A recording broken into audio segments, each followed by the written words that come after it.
নমস্কার। কবিতায় কবিতা আপনাদের সবাইকে সাদর অভ্যর্থনা।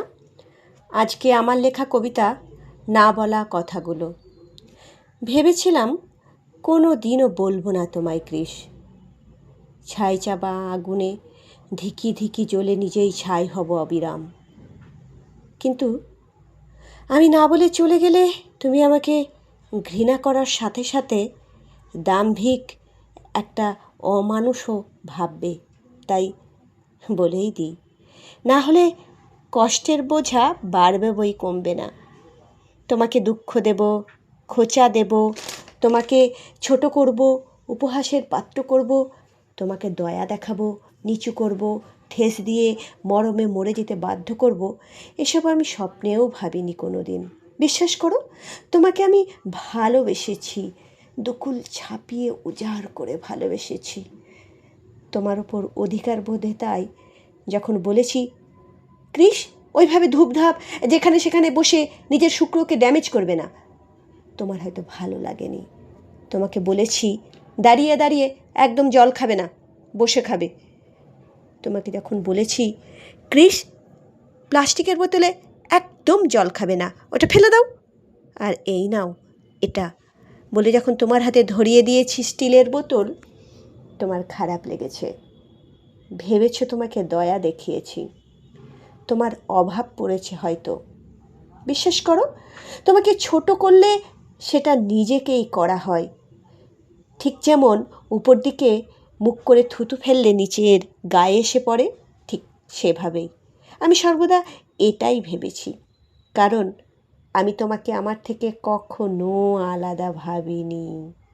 আমি মনে করি যে যাকে ভালোবাসে তার প্রতি তার স্নেহ আগলে রাখা, তার ভালো থাকা, তাকে ভালো রাখা সব অলিখিতভাবে আপনা আপনি সাবলীলভাবে চলে আসে অবলীলাক্রমে। তোমাকে ভালোবাসি বলেই আমার চিন্তা হয় যতক্ষণ না তুমি বাড়িতে ফেরো। হেলমেট ছাড়া গাড়ি চালালে আমার ভয় হয়।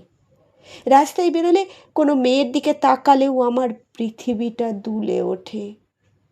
আমি তোমার চোখে তখন তোমার মন খুঁজে আতিপাতি, তোমার চোখে এক দৃষ্টি চেয়ে। তুমি বোঝনি। কোনো মেয়ে গায়ে পড়ে তোমার সাথে খেজুরে আলাপ করতে আসলেও আমার রাগ হয়, কারণ তুমি শুধু আমার। এই অধিকার বোধ এটা সবার মধ্যেই থাকে কম বেশি। যে যাকে ভালোবাসলে এরকম হয়। আমার মধ্যে একটু বেশিই তুলনামূলকভাবে, কারণ আমি বড্ড হিংসুটি। তাই আজ এখনো ঝড় বৃষ্টি হলে আমার মনটা উত্তলা হয়ে ওঠে। তুমি ঠিকঠাক বাড়িতে পৌঁছেছে কিনা, তুমি হেলমেট পরলে কিনা, বৃষ্টিতে ভিজলে কিনা, এখনও আমি সেসব নিয়ে চিন্তা করি। তুমি জানো না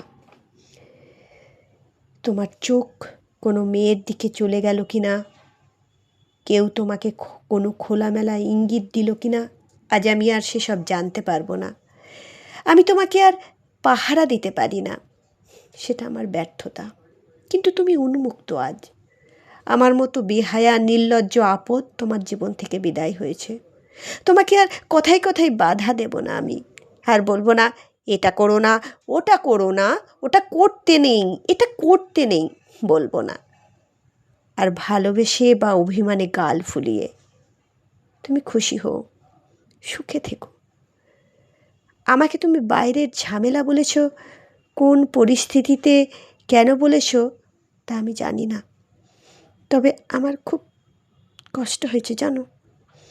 আমি সর্বদা তোমার মনে বসত করতে চেয়েছিলাম, কিন্তু বাইরেই থেকে গেছি কেবল, তা আবার ঝামেলা হয়ে মেনে নিতে পারিনি গো। খুব খুব কষ্ট পেয়েছি। তুমি আমাকে ব্লক করেছো, তাতেও আমার সাজানো পৃথিবীটা তাসের ঘরের মতন ভেঙে গেছে হুড়মুড় করে। জানি আমি অপদার্থ, কাণ্ডজ্ঞানহীন। আমাকে তুমি যা ইচ্ছা তাই বলো, কিন্তু তুমি ভালো থেকো। কৃষ, আমাকে ক্ষমা করতে পারবে?